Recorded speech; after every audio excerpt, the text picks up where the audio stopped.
Sa kabila ng mga lumabas na bagong detalye tungkol kay Alice Guo at isyu ng illegal na pogo sa Pilipinas, pinag-aaralan na ngayong gawing state witness sa ilalim ng Witness Protection Program ang lumutang na testigo. Si Luisa Erispe sa report.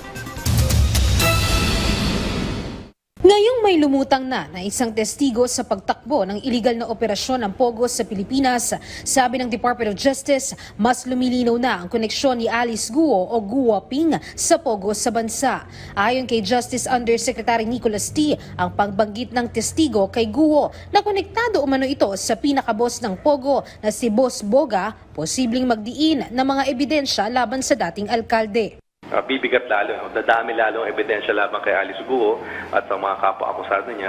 Pero para sa amin yun, mabigat na ebidensya, but itong bagong ulat, itong bagong saksi, bagong testigo na natagpuan ng PAO ay magdadagdag lang lalo sa puwersa ng aming investigasyon laban kay Alice Guo.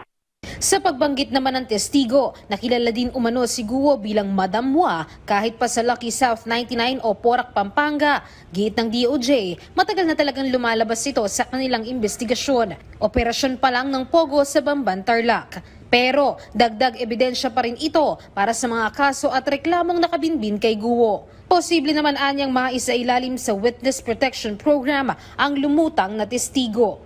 Yung Witness Protection Program, maaari siyang mapasok doon. Depende na yun dun sa usapan nila ng law enforcement at ng mga piskal na nag-i-interview sa kanya. Yung halaga niya sa kaso, parang nasabi ko naman kanina, dagdag ebidensya lang to. Pero sa ngayon naman kasi para sa amin, malakas na din naman yung ebidensya laban kay Alice Guo.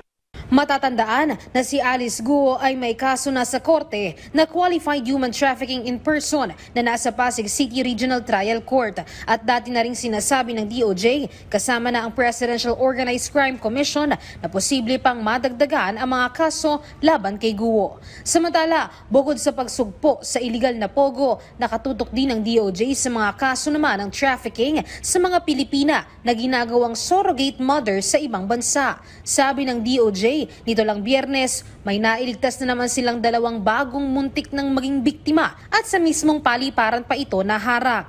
Isinailalim na ang mga ito sa inquest proceedings. Para naman sa 20 Pilipina na biktima ng surrogacy modus operandi sa Cambodia, pinaplansya na ang pag-uwi nila sa Pilipinas habang ang 13 ay minomonitor pa ang kalagayan. Makakatanggap naman sila ng tulong mula sa pamahalaan.